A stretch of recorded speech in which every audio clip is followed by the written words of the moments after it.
There's a pleasure that seems innocent, being loved, serving, saying yes.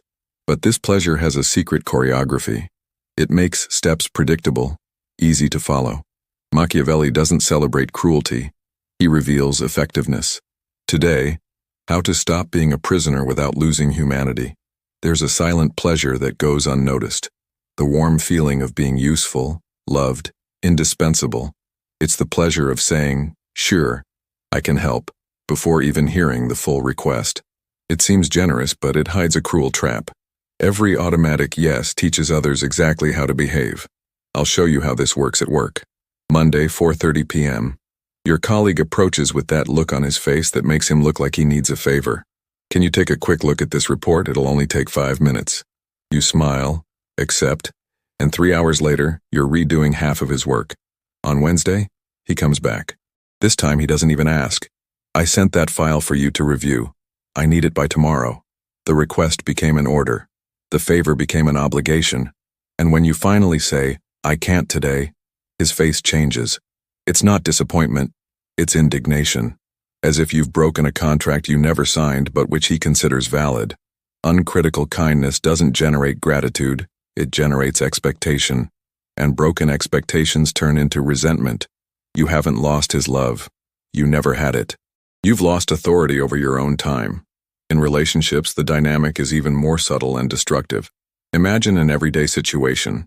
You're deciding where to have dinner. You always give in. Whatever, you choose. It seems harmonious. It avoids friction. It keeps the peace. But notice the pattern. Week after week, your preferences fade. First, because you don't want conflict. Then, because your opinions no longer matter.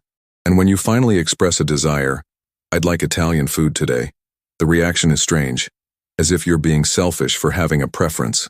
What happened? You trained the other person to disregard your wishes. Every silent concession was interpreted as a lack of willpower. And now expressing that will feels like a betrayal of the role you created for yourself, that of someone who exists to make other people's lives easier. There's a specific moment when this becomes clear. It's when you say no for the first time in months and the silence that follows is piercing. It's not a surprise. It's genuine discomfort. The person no longer knows how to relate to you when you have a position, because they've grown accustomed to relating to their shadow, not to you. The truth is that those who seek constant approval hand over control of their lives to others to decide when and how to give that approval. It's like always dancing to someone else's beat, until you forget that you too have your own beat. And the cruelest part, the more you dance to other people's beats, the less they respect yours. Machiavelli observed this in the princes of his time.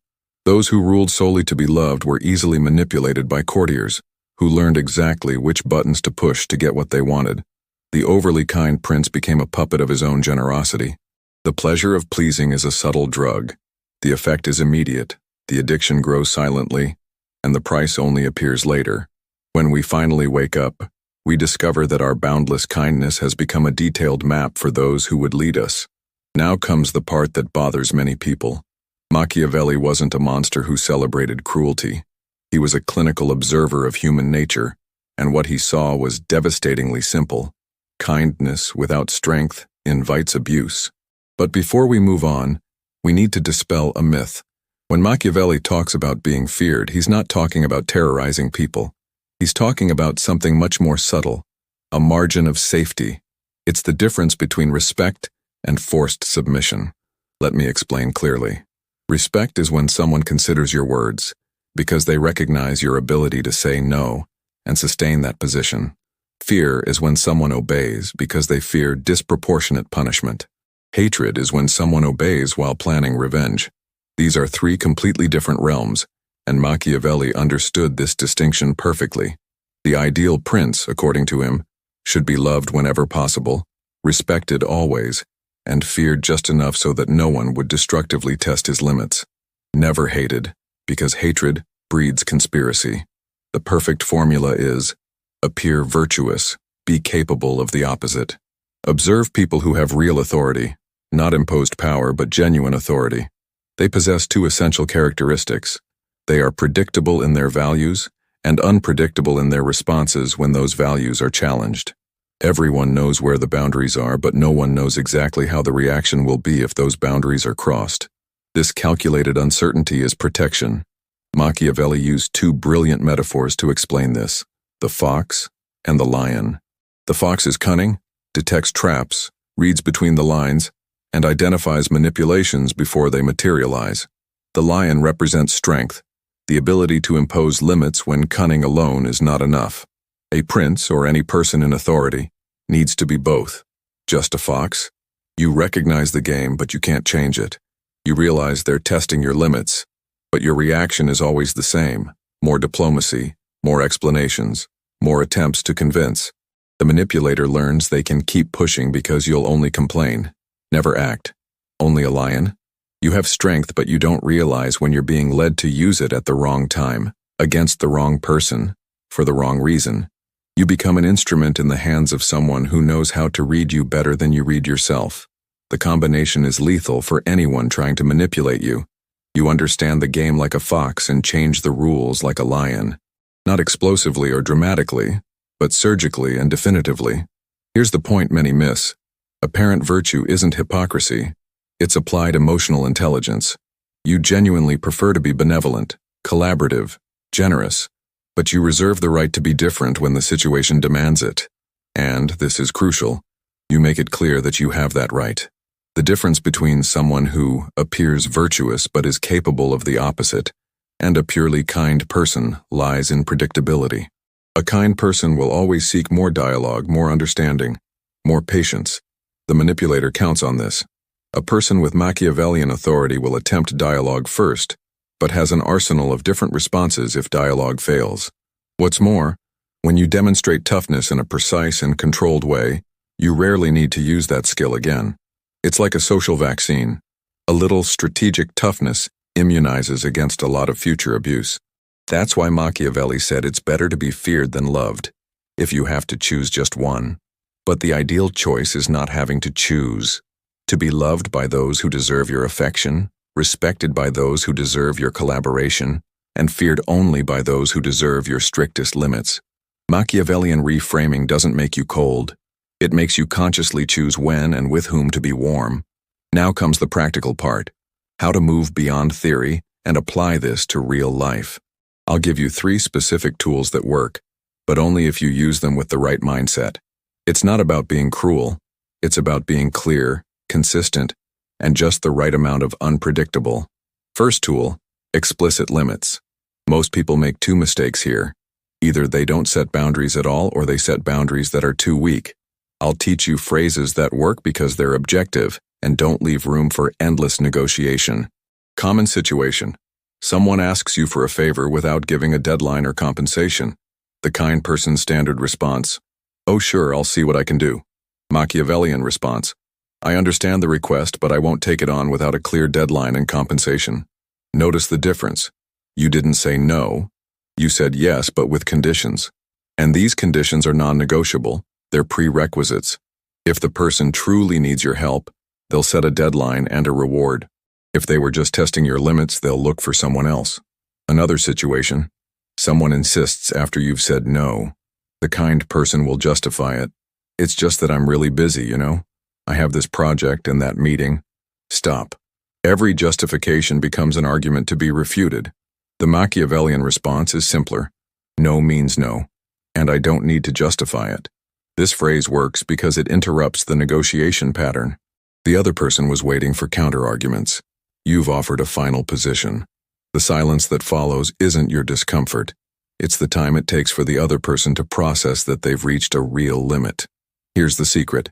Say these phrases in a calm, almost casual tone. Not as if you're defending yourself, but as if you're stating a fact of life. The sky is blue, water is wet, and I don't make commitments without a clear deadline.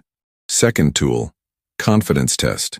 This is the most subtle and perhaps the most powerful.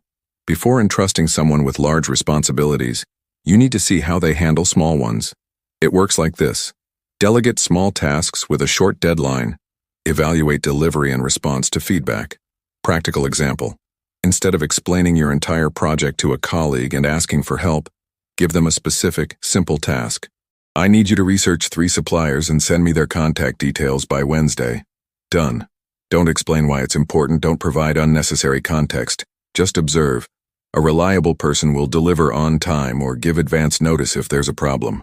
A problematic person will deliver late, incompletely, or worse. They'll come back with questions that show they didn't even try to do it right. But the most revealing part is the reaction to feedback. When you say, "The contacts are fine, but I also need base prices," pay attention. The reliable person will get the prices. The problematic person will explain why they didn't provide the prices the first time, as if the error was yours. This tool saves you from two common pitfalls: trusting too soon in those who don't deserve it, and distrusting too late in those who have already proven themselves untrustworthy. Those who respect the small will respect the big. Those who distort the small will demand everything. Third tool, timing rule. Here's one of the most counterintuitive: firmness first, kindness later. Most people do the opposite and wonder why nothing works. Example at work. You take over a new team.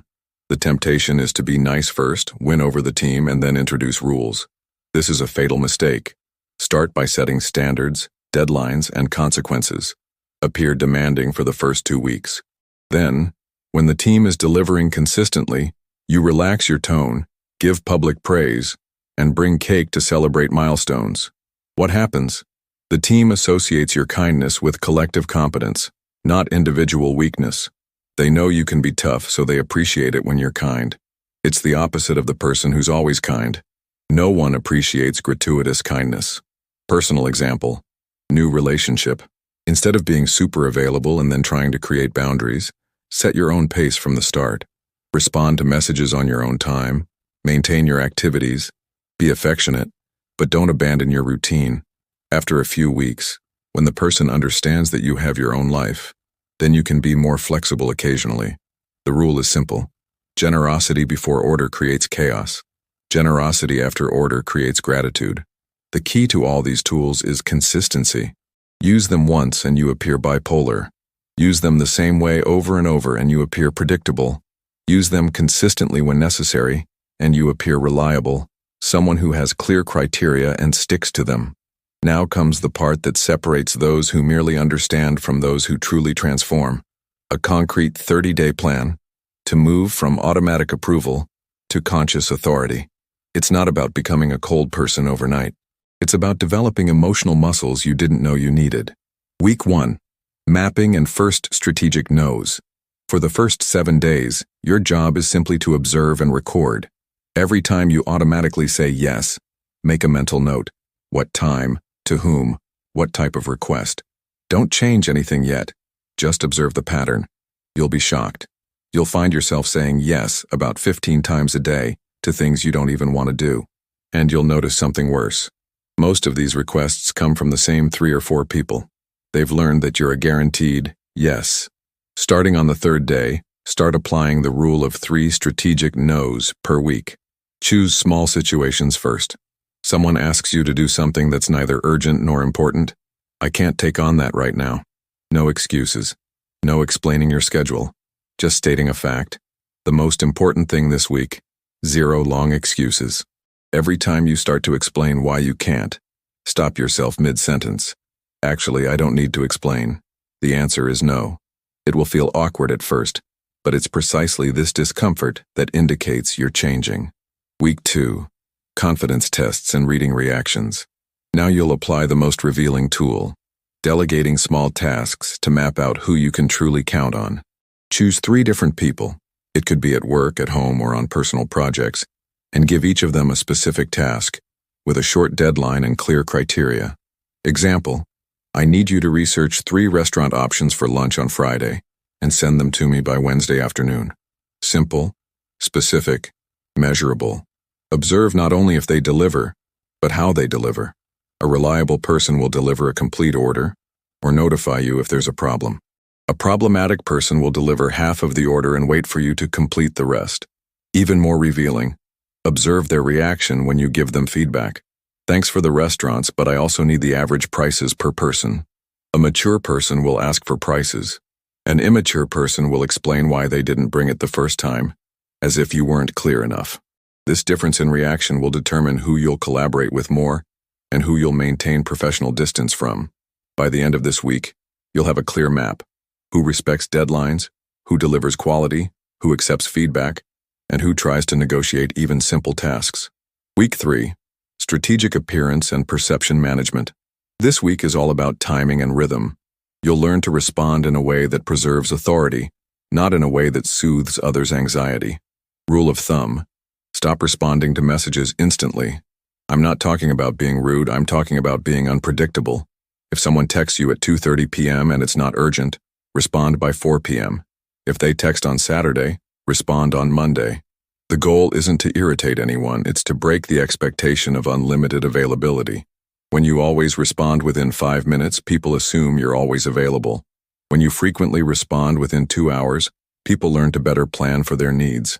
This is where strategic appearance comes in. Appear available, be selective, be cordial, present, and interested when interacting. But choose consciously when you interact.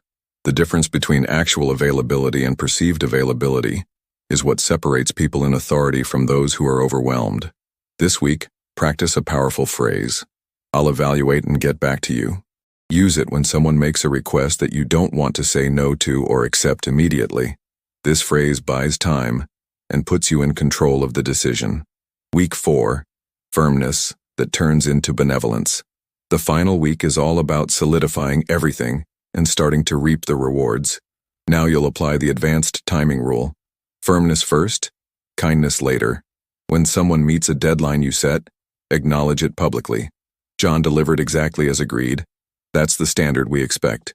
When someone fails to meet it, correct it privately, without drama, but clearly. We agreed on Tuesday, but today is Thursday. What happened? The difference is subtle but crucial. You're not being nice first and then becoming demanding. You're being consistently demanding and being nice when there's a concrete reason to be. At the end of this week, do a reality check. Take a situation that a month ago you would have resolved on your own or given in automatically. Apply your new tools. Set a deadline. Establish compensation. Delegate if appropriate, and maintain limits if necessary. You'll discover something surprising. People didn't get mad at you. They became more respectful. Because now you have clear criteria instead of random kindness. And clear criteria are easier to respect than unpredictable generosity. After these 30 days, you won't have become a cold person. You'll have become a person who consciously chooses when and how to be warm. And this conscious choice is exactly what Machiavelli called virtue, combined with strength. The ability to be kind when appropriate, firm when necessary, and strategic always. Checklist final. Now it's time for practical synthesis. After understanding the theory, seeing the examples, and having a 30-day plan, you need a daily checklist to act as a compass. Something you can consult every morning and apply throughout the day until these behaviors become automatic. Item 1. A clear limit per day. Every day, identify a situation where you will set or maintain a boundary. It doesn't have to be dramatic. It can be something small. Someone asks you to do something outside your scope. That's not my area of expertise, but I can tell you who can handle it. Someone tries to reschedule an appointment for the 3rd time. Let's keep the original time or cancel it outright. The key is consistency, not intensity. A small limit per day builds authority muscle much more effectively than a large limit per week. And here's the secret. You don't need to announce that you're setting a limit. Just set it. People will naturally recognize that you have clear standards. Item 2. 0 explanations that become defense. This is perhaps the hardest part for those who are used to justifying everything. Every time you say no, count to 3 before explaining anything. Most of the time, you'll realize you don't need to explain anything. When someone asks, "Why can't you?" resist the temptation to list your commitments. The answer is simple: because I can't. If they persist, the answer remains the same. I already answered. Remember, explanation turns into negotiation, and negotiation presupposes that your decision can be changed if the arguments are convincing. When you don't want to negotiate, don't explain. Inform. Here's a practical test. If you can say no 5 times this week without giving a single excuse, you're on the right track. Item 3. Delegate small. Observe honest reaction.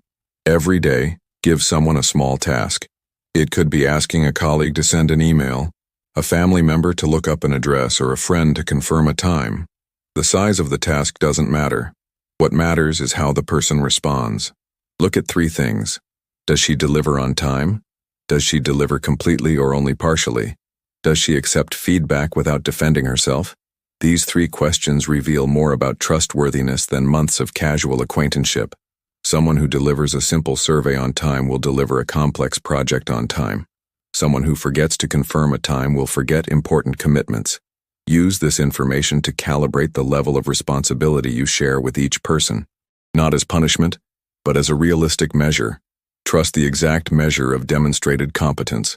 Item 4. Firmness before generosity. This item works as an antidote to the tendency to be nice first. Whenever you interact with someone new or in a new situation, set expectations before demonstrating flexibility. Example: you're coordinating a project. Instead of starting by asking, "What do you think would be cool to do?" start by defining, "We'll deliver X by Y, following Z criteria." Now, within these guidelines, how would you prefer to organize it? The difference is that you establish the boundaries of the field before allowing creativity within it.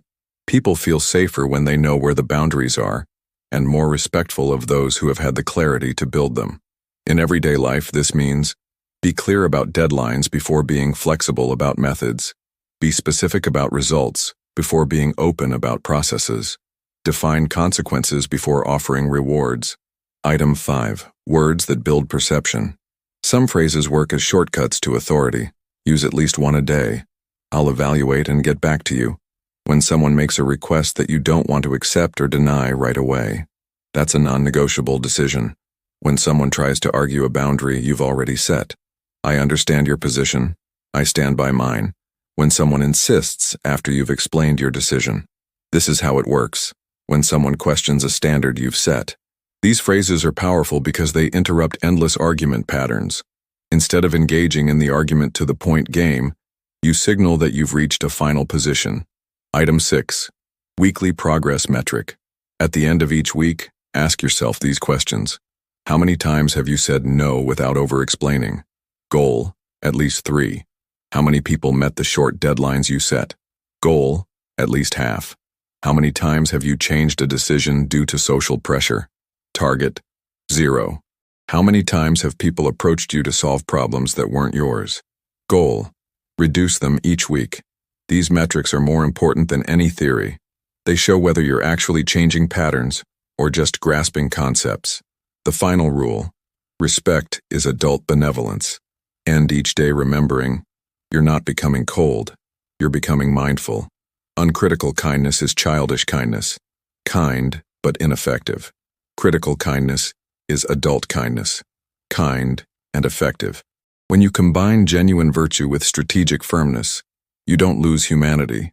You gain the authority to protect what truly matters: your time, your energy, and your ability to help those who truly deserve your generosity. This is the truth no one wants to admit. The pleasure of pleasing isn't generosity. It's disguised cowardice. It's the fear of disappointment, the terror of rejection, the inability to bear the strain of standing your ground. And while you dance to the beat others choose, your own music falls silent. Machiavelli didn't invent cruelty. He simply had the courage to describe what already existed. And what he saw was simple. Kindness without force is a golden invitation to anyone who wants to use you. But when you combine genuine virtue with the capacity for fortitude, something powerful happens. People stop testing their limits because they realize those limits are real. Today you discovered that you don't have to choose between being kind and being respected. You have to choose between being kind naively or strategically. The difference is that naively kind protects feelings. Strategic kind protects what truly matters. Your ability to help those who deserve it. Your time for what matters. Your energy for meaningful projects. What changed in these minutes wasn't your personality. It was your conscience. You've always had the ability to say no. You've always had standards. You've always known when something wasn't right. The difference is that now you have permission to act on that perception. And here's the ultimate paradox. When you stop seeking approval at any cost, the people who truly matter respect you more. When you set clear boundaries, healthy relationships flourish within those boundaries. When you combine compassion with firmness, you don't lose humanity. You gain the authority to protect your humanity. The pleasure you felt in pleasing others will be replaced by something much better. the pleasure of consciously choosing when and how to be generous. Because chosen generosity is worth infinitely more than automatic generosity, and earned respect lasts much longer than begged approval. Your life won't get easier. It will get clearer.